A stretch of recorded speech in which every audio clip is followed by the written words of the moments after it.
Io sono profondamente convinto, perlomeno lo tocco ogni giorno, che le nuove generazioni sono pronte a raccoglierlo. Sta a noi tirare fuori da dentro loro il meglio di quello che hanno, ne hanno tanto.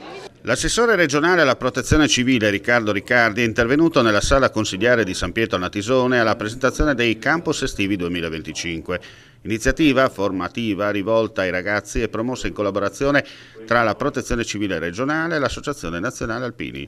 L'attività, che si svolgerà in 2 turni, dal 19 al 26 luglio e dal 2 al 9 agosto, consente di conoscere il mondo del volontariato e della protezione civile, con attività pratiche e teoriche che spaziano dal primo soccorso alle tecniche di intervento in caso di calamità, come l'antincendio boschivo e l'attività idrogeologica. L'assessore nel suo intervento ha evidenziato come le trasformazioni sociali, la crisi demografica e i mutamenti culturali impongano una nuova responsabilità educativa da parte delle istituzioni e dei corpi intermedi.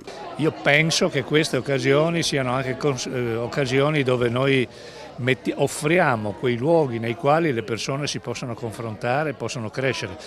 Non sono tutti i luoghi che abbiamo avuto noi, la relazione sociale è radicalmente cambiata, le tensioni che attraversano questo tempo sono completamente diverse da quelle che abbiamo conosciuto noi e il nostro compito è quello di adeguare questa cosa per formare le nuove classi dirigenti. Abbiamo una grandissima responsabilità, che questo sistema di protezione civile non finisca.